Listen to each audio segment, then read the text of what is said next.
अस्सलाम वालेकुम। एक खुसूसी शो के साथ जहांगीर खटक आपकी खिदमत में हाजिर है। नादरीन, आज जहां न्यूयॉर्क में जुमेरात की रात और जुलाई की 31 तारीख, जबकि पाकिस्तान में जुम्मतुल मुबारक की सुबह और अगस्त की पहली तारीख या यकम अगस्त है। नादरीन, आज का शो इंतहाई अहम और मुनफरिद है क्योंकि आज मैं एक इकोनॉमिस्ट से बात करूंगा पाकिस्तान की मईशत के हवाले से। मेरे मेहमान जनाब डॉक्टर अहमद फारूकी हैं। डॉक्टर फारूकी एक माहिर मुआशियात हैं जिन्होंने अपनी 4 दिहाइयों से ज्यादा पेशेवराना जिंदगी तवानाई के मसाइल पर मरकूज रखी है और 2 दिहाइयों से ज्यादा अरसा उन्होंने पाकिस्तान की जो दिफाई पॉलिसीज हैं उनका तजिया किया। उन्होंने 6 बरआज़मों के 20 ममालिक में 125 से ज्यादा क्लाइंट्स के साथ काम किया और 4 किताबें और 150 से ज्यादा मजामीन लिखे या इनको को ऑथर किया, जबकि 7 किताबों को एडिट भी किया या को एडिट किया।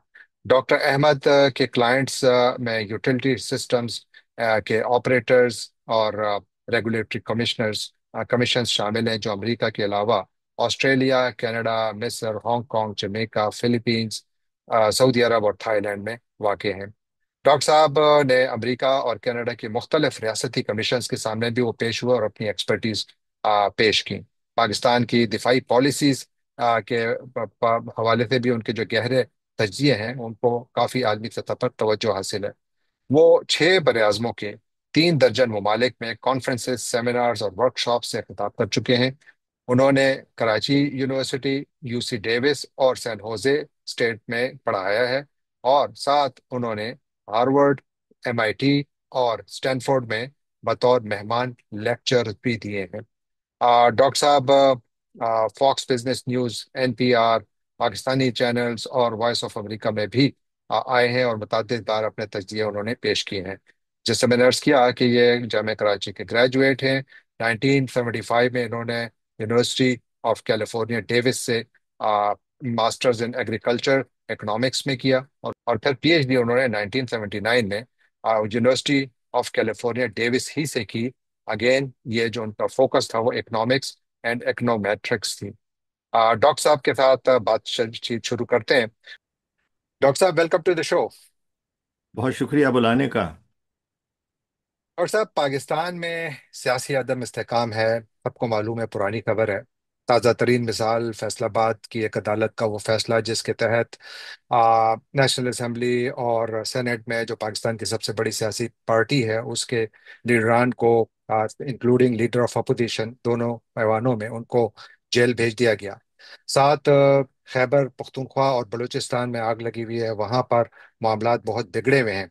और इन हालात में जो पाकिस्तान की मौजूदा मुआशी हालत है, जो कि इस वक्त आईएमएफ के ऑक्सीजन पे चल रही है, इसकी मैनेजमेंट के बारे में और ओवरऑल जो इकोनॉमी हमारी जिस हालत में है उस पर आप उसको किस नज़र से देखते हैं? ये समझिए कि पाकिस्तान की मईशत फिर से एक दफ़ा चौराहे पे आ गई है और पता नहीं है कि वो सही रास्ता लेगी या गलत रास्ता लेगी। कर्ज़ों पे कब तक हमारी मईशत की तरक्की होगी। वर्ल्ड बैंक से मैंने पढ़ा अभी कि $40 बिलियन का लोन मिला है 10 साल के पीरियड का। उसको वापस कैसे देंगे? लेना तो आसान है, वापस देना असल चीज़ होती है।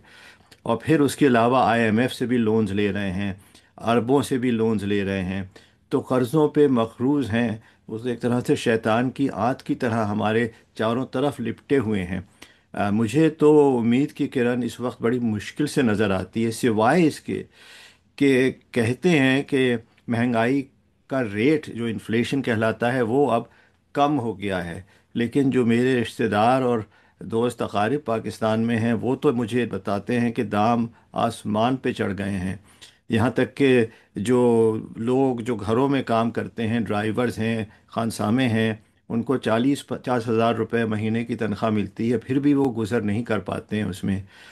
रुपया की कीमत तो सबको ही पता है कि क्या उसका हशर हो गया है।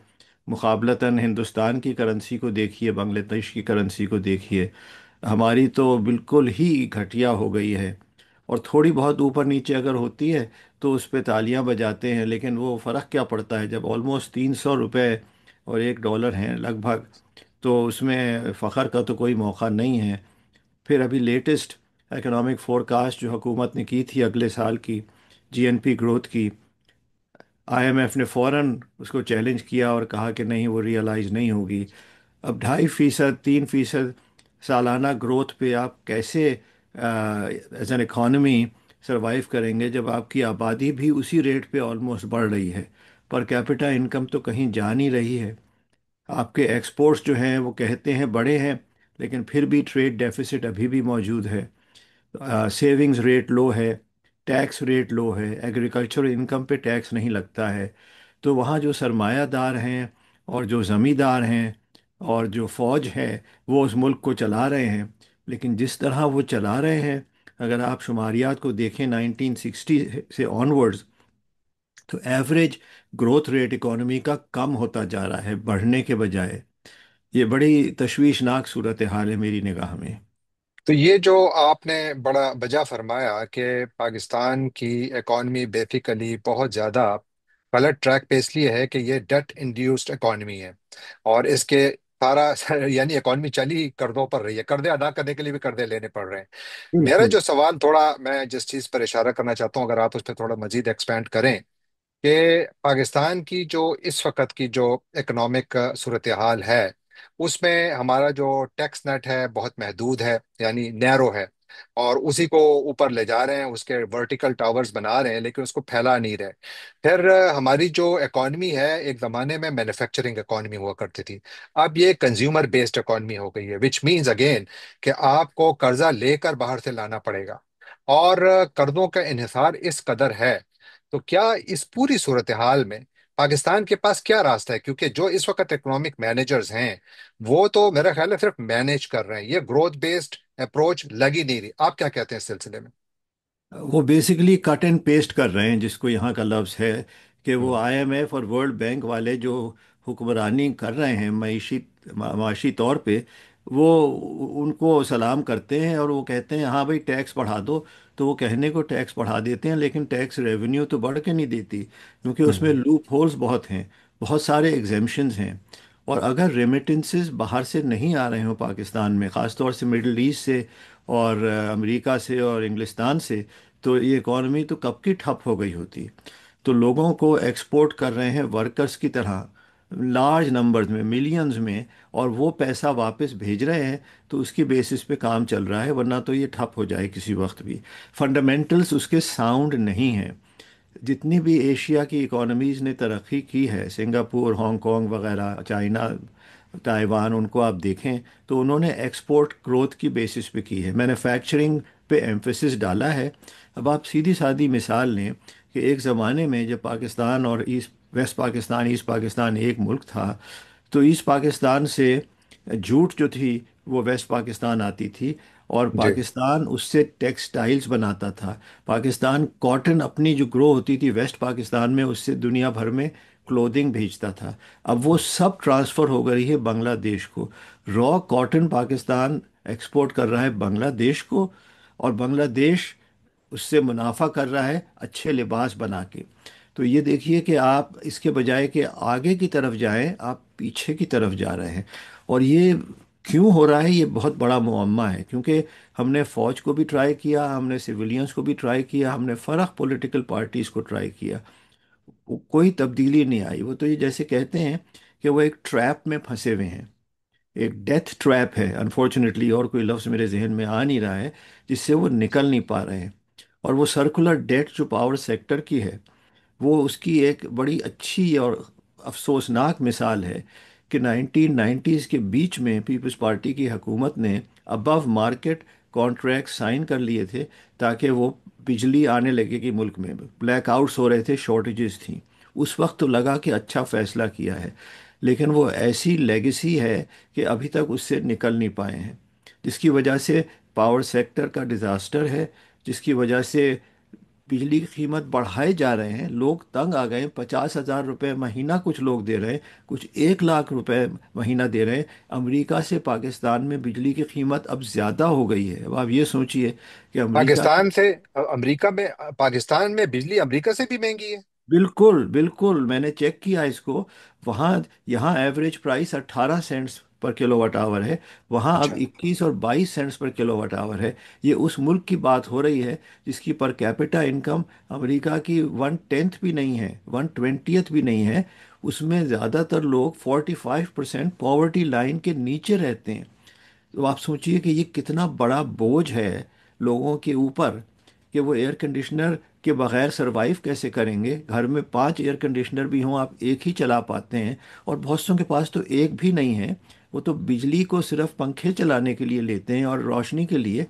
लोगों का तो हशर ऐसा बुरा है कि ये तो पाकिस्तान की तारीख में अभी तक मैंने देखा नहीं था, कि और बिजली आप। के दाम जी और जी। भी अमेरिका से भी ज़्यादा हो गए। एक जो आपने, चूंकि मेरा सवाल भी एग्जैक्टली यही था, गर्दशी कर्जों ही का था, क्योंकि जैसे आपने बिल्कुल राइटली फरमाया कि इस पॉलिसी की इब्तिदा बेनजीर भुट्टो के पहले दौर में हुई थी। 95 की जो पॉलिसी आई थी, पावर पॉलिसी, उसमें उस वक्त जो इन्होंने कॉन्ट्रैक्ट्स किए थे, उस वक्त खबरें थी, मैं पाकिस्तान में जर्नलिज्म करता था, उस वक्त खबरें ये थी कि पाकिस्तान ने जो कॉन्ट्रैक्ट्स किए थे वो, आपने बिल्कुल दुरुस्त फरमाया कि इन्फ्लेटेड प्राइसेस थी। यानी पाकिस्तान ने उस वक्त पता नहीं 11-12 सेंट्स पर यूनिट पे किया था। बांग्लादेश में वही कॉन्ट्रैक्ट्स 7 और 8 सेंट्स में हुए थे, क्योंकि उस वक्त फिर बहुत बड़ा स्कैंडल भी बना था। लेकिन मेरा सवाल यह है कि इस किस्म की, ये जो इस वक्त जो पाकिस्तान यानी जिस डगर पर चल रहा है, ये सस्टेनेबल है? क्योंकि ये तो गर्दिशी कर्जा, आप देखिए, अगर आप ओवरऑल बजटरी आउटले देखें तो आपका तो कर्जों में जा रहा है, फिर डिफेंस में जा रहा है, गवर्नेंस पे तो आपको कुछ बचता ही नहीं है, और जो आपका हेल्थ और एजुकेशन, जो क्रिटिकल सेक्टर्स हैं जो आपकी इकोनॉमी को बढ़ाते हैं, उसके लिए तो फंडिंग है ही नहीं। तो पाकिस्तान ये सस्टेनेबल कितना, और ये गर्दिशी कर्जों से जान कैसे छुड़ा सकता है पाकिस्तान? कुछ लोग कहते हैं, और कुछ ने, इशरत हुसैन साहब ने किताब भी लिखी है, कि इसका हल ये है कि हमारे यहाँ जो इंस्टीट्यूशंस हैं उनको स्ट्रॉन्गर बनाया जाए। लेकिन ये तो इस तरह की बात है कि लोगों को नेक अगर हो जाएंगे तो वो मसाइल हल हो जाएंगे। ये तो आखिरत की दुआएं करना है दुनिया की ज़िंदगी में। दुआओं से बहुत फ़ायदा है और मैं दुआ को अपोज नहीं कर रहा, लेकिन इस राइट। तरह की बातें कहना कि हम इंस्टीट्यूशंस को स्ट्रॉन्ग बना लें, जब वो बन ही नहीं सकती हैं। अब कर्ज़ों की जहाँ तक के बात रही, लोग आपको कर्जा इसलिए दे रहे हैं क्योंकि उनको सियासी गोल्स हैं जो वो आपसे अचीव करना चाह रहे हैं। मोस्ट रिसेंटली जो अमेरिका ने पाकिस्तान के साथ ऑयल के हवाले से कमिटमेंट का इजहार किया है, उन्होंने इसलिए किया है। ऑयल है या नहीं है वो तो किसी को नहीं पता। वो तो जब से पैदाइश पाकिस्तान की हुई है ऑयल की तलाश में निकल रहे हैं। ऑयल एंड सही। गैस डेवलपमेंट कॉरपोरेशन के 2 सीईओ से मैं पर्सनली वाकिफ़ था, एक रिश्तेदार थे और एक ऑफिशियल थे। नेपरा जो national electric power regulatory authority है, उसके 2 सरबराहों से मैं वाकिफ़ हूँ। सब लोग बड़े लायक हैं जितना मैं समझा, सब लोग बड़े नेक हैं, मैंने नमाजें भी पढ़ते उन्हें देखा है, रोज़ा रखते देखा है। लेकिन नालायकी की भी हद होती है कि आप 50 साल के बाद मुल्क उसी तरह गहरे गड्ढे में नीचा जा रहा है इसके बजाय कि उससे बाहर निकले। तो ये एक बड़ा मौमा है। मेरे ख्याल से दुनिया में शायद ही कोई इकोनॉमिस्ट होगा जो पाकिस्तान के इश्यूज़ को इस वक्त इस तरह से एनालाइज करे कि कोई सल्यूशन निकले। और जब सल्यूशन निकलता भी है खटक साहब, तो वो उसको रिजेक्ट कर देते हैं। कहते हम्म। हैं, जैसे मैंने जब सल्यूशंस दिए थे ख़ास तौर से डिफेंस सेक्टर के, तो मुझे सीआईए का एजेंट बना दिया कि इनकी किताब ना पढ़ें, ये तो सीआईए के एजेंट हैं। तो उसकी वजह से मैं तो वहाँ जा नहीं पाया हूँ। 1996 के बाद मैं गया नहीं हूँ, क्योंकि लोगों ने अच्छा। कहा आप तो डिसअपियर हो जाएंगे, कोई कह नहीं सकता कि आप होंगे या नहीं। अब आप सोचें कि मैं मशवरे दे रहा हूँ, मैं किताब लिख रहा हूँ ताकि कुछ आइडियाज़ उसमें हों। डिफेंस बजट का आपने जिक्र किया, पिछले 5 साल में वो ऑलमोस्ट 100%, यानी कि डबल हो गया है पिछले 5 साल में। ये 5 साल ऐसा, में? 5 साल में मतलब 6 कह लीजिए, 5 में 90% बढ़ गया है। तो अब आप ये सोचिए कि उस मुल्क जिसके पास एटमी असासे हैं, उसको डरने की क्या ज़रूरत है हिंदुस्तान से। और मैं तो कहता हूँ हिंदुस्तान से आप के जो मुख्तलिफ ख्यालात हैं उन पे डायलॉग करें, बहस करें और कोई सल्यूशन निकालें। वो भी एक गरीब मुल्क है, आप भी गरीब मुल्क हैं। ये झगड़ों से फ़ायदा क्या, लेकिन हर 1-2 साल छोड़ के कुछ झड़प हो जाती है। और डिफेंस बजट को ऐसे मुल्क में जिसमें 45% पॉवर्टी लाइन में रह रहे हैं, वो उनकी फलाह व बहबूद पे आप तवज्जो दें, इसके बजाय कि और एटमी असासे ढूंढें। पाकिस्तान इस वक्त दुनिया के शायद 6 मुल्कों में है जिसके पास एटमी असासे हैं। ये ऐसी लिस्ट नहीं है जिसका हमें प्राउड होना चाहिए, ये एक अफसोसनाक लिस्ट है। और मैं तो कहता हूँ चलिए, आप कहते थे एटमी असासे चाहिए, अब आ गए हैं, तो कम से कम कन्वेंशनल फोर्सेस को तो फिर आप कम खर्चा करें। अब क्या ज़रूरत है 6 लाख की फ़ौज की, क्या ज़रूरत है? जब 65 वॉर हुई थी तो 2 लाख की फ़ौज थी। जब 71 की वॉर हुई तो 4 लाख की फ़ौज थी। अब मुल्क आधा हो गया है, तो आपकी फ़ौज 50% बढ़ क्यों गई है? अब तो एटमी असासे हम्म। भी है। तो ये मन घड़त बहुत। खर्चा जो है, इसको स्टॉप करना है। लेकिन अनफॉर्चुनेटली, जैसे अंग्रेजी में जुमला है, who will bell the cat. वो हम्म। कैट जो है, वो स्टीवन कोहेन जो ब्रुकिंग्स में स्कॉलर होते थे साउथ एशिया के, जी जी। उन्होंने बहुत सही कहा था। उन्होंने कहा था the largest political party in Pakistan is the army. उनको दैट कौन इज। रोकेगा? मेरे ख्याल से हम सब के रिश्तेदार और दोस्त फौज में होंगे, कोई ना कोई हमारे वहाँ। खानदान के लोग फौज में हैं, लेकिन यही मेरा, ये जो आपने अच्छा है कि इस पे काफी बात की, क्योंकि आप जो फौज के हुजम पर बात कर रहे हैं, तो इस पर पाकिस्तान के एक और इकोनॉमिस्ट हैं, कैसर बंगाली साहब, वो भी काफी ज्यादा इस बात को यानी प्रमोट कर रहे हैं कि जनाब, आप बेशक जो आपकी जो फाइटिंग आर्म्स हैं उनमें आप कमी ना लाएं, लेकिन कम से कम जो आपके बाकी आपने जो पेरिफेरल्स बनाए हुए हैं इनको साइड पे कम करें, क्योंकि अगर आपने अपना दिफाई बजट कम ना किया तो पाकिस्तान की इकोनॉमी को आप दुनिया का अच्छे से अच्छा इकोनॉमिस्ट ले आए, वो नहीं चला सकता। लेकिन मैं इसके साथ एक सवाल आपसे ये करता हूँ कि आपने, मैंने आपके इंट्रो में जिक्र किया कि आपने दुनिया के कोई 20 मुख्तलिफ ममालिक में उनकी गवर्नमेंट्स के साथ काम किया है। आपने उनकी इकोनॉमीज को देखा है, उनके स्पेंडिंग स्ट्रक्चर्स को देखा है। आप अगर उनके यानी इतना बड़ा तजुर्बा जिसमें कनाडा भी है, अमेरिका भी है, सऊदी अरब भी है, मिस्र भी है, फिलीपींस भी है, बहुत सारे ममालिक हैं, उनके साथ अगर आप पाकिस्तान की जो स्ट्रेटजी है, इकोनॉमिक स्ट्रेटजी, जिसमें डिफेंस का बजट को फोकस में रखें, तो आप इसको कैसे कंपेयर करेंगे? Where does Pakistan stand? तो मैं जवाब देता हूँ, लेकिन एक बात कह दूं कि कैसर बंगाली मेरे साथ इकोनॉमिक्स पढ़ते थे अच्छा। कराची यूनिवर्सिटी में। वो 1 साल मुझसे जूनियर थे, और वो बहुत लायक आदमी हैं। लेकिन फ़ौज के हवाले से वो बहुत मोहतात हैं, क्योंकि वो उस मुल्क हम्म। में रहते हैं। बेशक तो उन्होंने, बेशक। मैंने उनका पढ़ा था, उन्होंने कहा कि फाइटिंग आर्म्स को आप कम ना करें, दूसरों को करें। लेकिन मैं कहता हूँ फाइटिंग आर्म्स को भी आपको दूसरी निगाह से देखना है। बाहर सूरत वो एक पूरा मौजू है। राइट। तो दूसरे मुल्कों के मुकाबले में, अब सऊदी अरब को लीजिए, मैंने सबसे ज़्यादा काम अमेरिका से बाहर किसी मुल्क में किया तो 21 साल एज ए कंसल्टेंट मैंने सऊदी में किया। मैं वहाँ रहा नहीं, लेकिन मुझे ऑलमोस्ट लगता था मैं वहीं रहता हूँ। वहाँ आपको भी पता है, मुझे भी पता है, वो सीरियस नहीं है रिफॉर्म्स के बारे में। उनके पास ऑयल है, तेल है, राइट। उनके पास आमदनी की कोई कमी नहीं है। गाड़ियां सड़कों पे आप देखें, दुनिया भर की महंगी से महंगी गाड़ियां चल रही हैं। तो उन्होंने मुझे बहुत दफ़ा हायर किया, और मैं शुक्रगुजार हूँ कि किस तरह वो भी बिजली का सही इस्तेमाल करें। और मैंने बहुत उनको आइडियाज़ दिए, एक भी इम्प्लीमेंट नहीं हुआ 21 साल में, क्योंकि उन्हें कोई परवाह नहीं थी। उनकी बिजली इतनी सब्सिडाइज थी कि एक ज़माने में 1 पेनी किलोवाट आवर उसकी कीमत ओ थी। My God. और वो चाह रहे हैं कि लोग कंजर्व करें। तो मैंने कहा क्यों कोई कंजर्व करेगा जब आप 1 पेनी खर्च कर रहे हैं?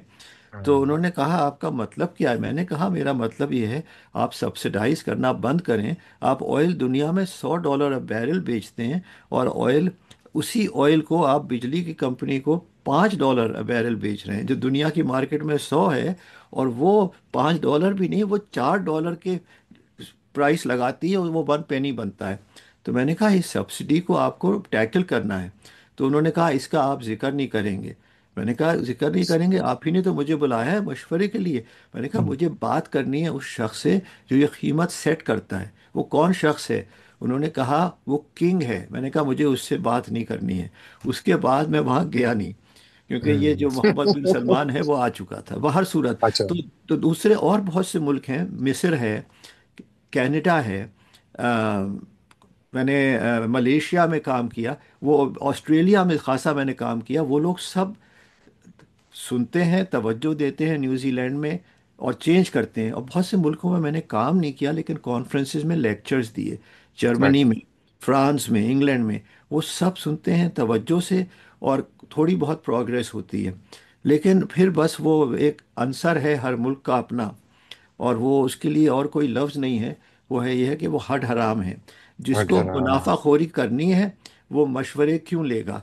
तो बहुत सी हम्म। दफ़ा मुझे एहसास होने लगा था कि मुझे सिर्फ इसलिए बुलाते हैं कि कहने को हो कि हम फलां फलां को बुलाए थे और मोहर उसने लगा दी और हम सही काम कर रहे हैं।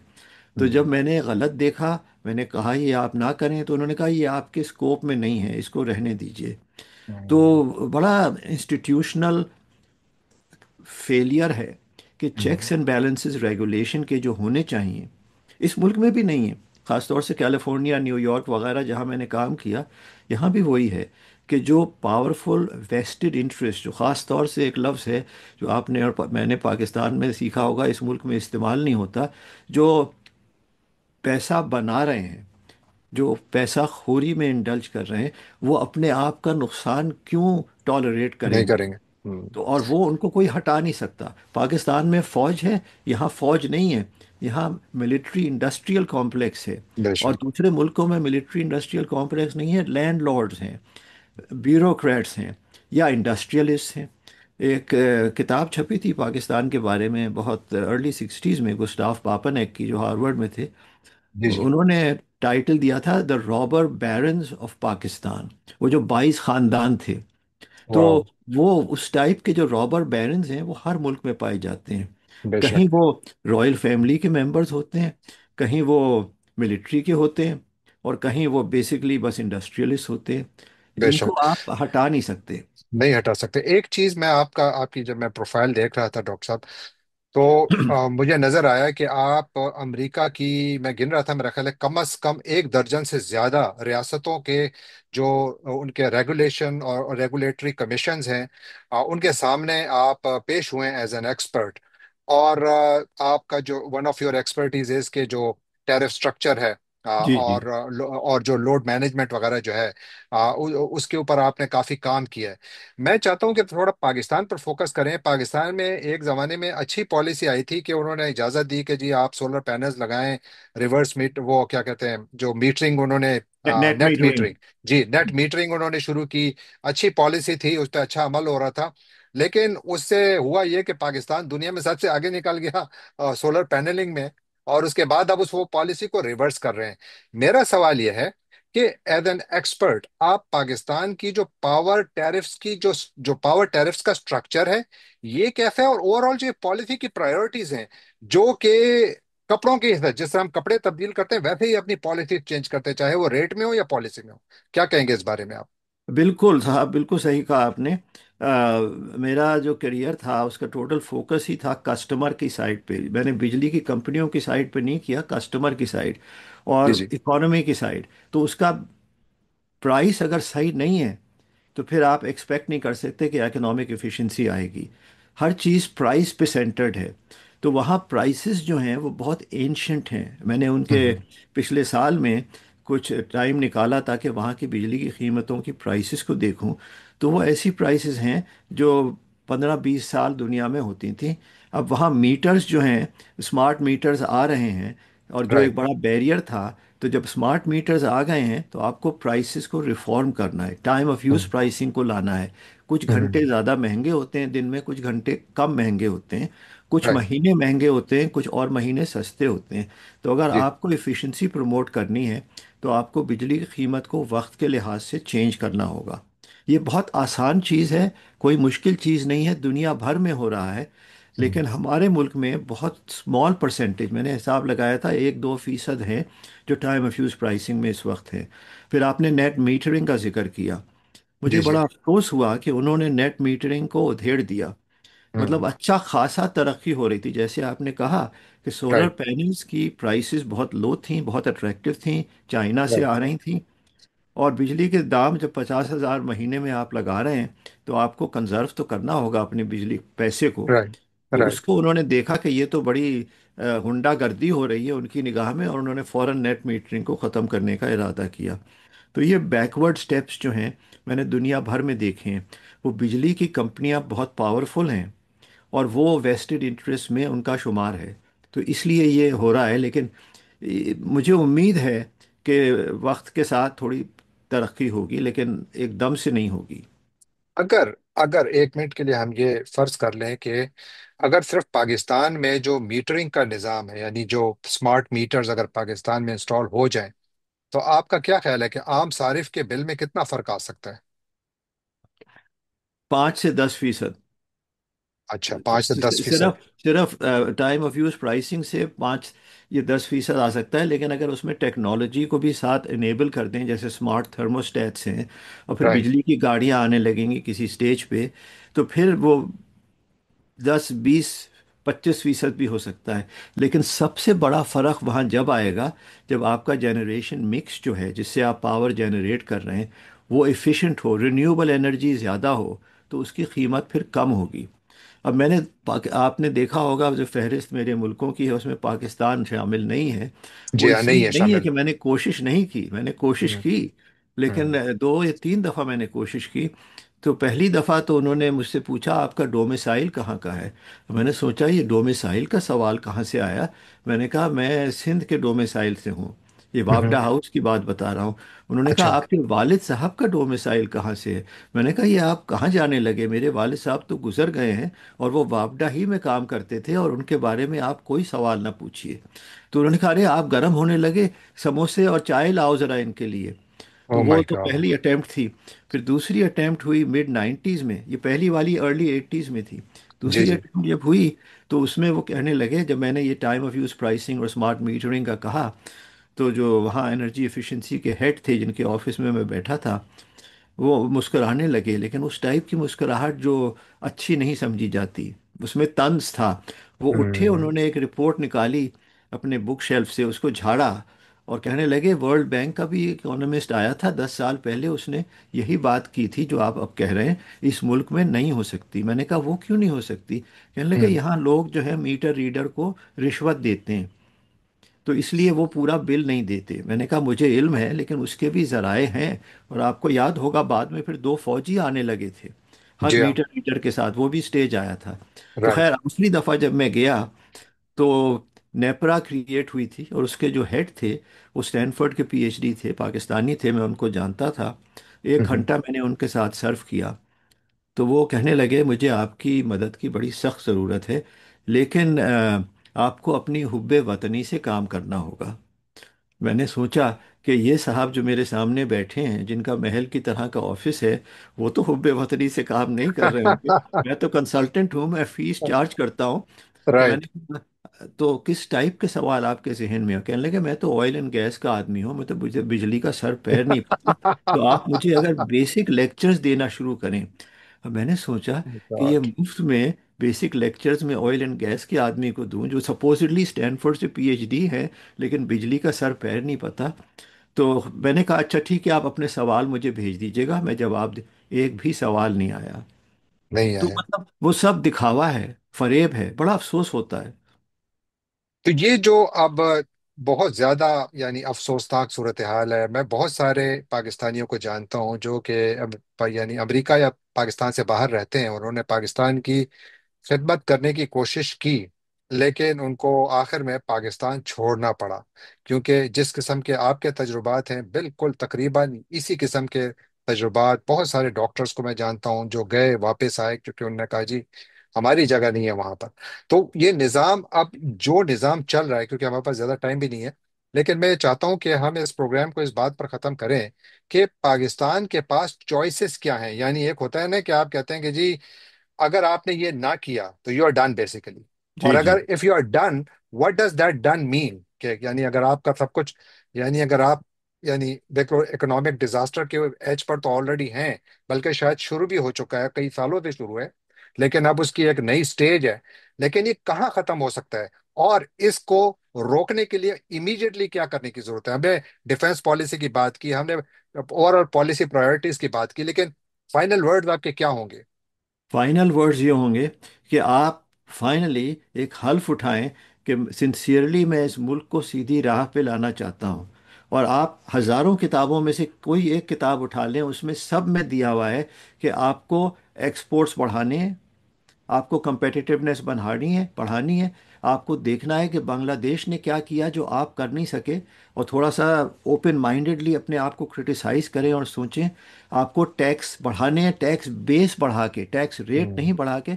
आपने लैंडलॉर्ड्स को क्यों एग्जेम्प्ट किया हुआ है? एग्रीकल्चरल इनकम तो बहुत बड़ा है वहाँ शेयर। अच्छा, फिर उसके अलावा आपको बिजली की कीमत को सही करना है, जैसे हम लोग डिस्कस कर रहे थे। फिर जी आपको जी।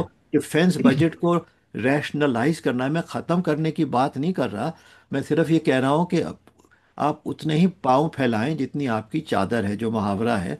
तो आप डिफेंस का क्यों इतना सितारा चमक रहा है, जब आपके लोग पानी तो छोड़े, खाना भी नहीं खा सकते। बेशक। तो हंगर, एक पाकिस्तानी इकोनॉमिस्ट थे, सबको ने उनका नाम सुना है, महबूब उल हक साहब।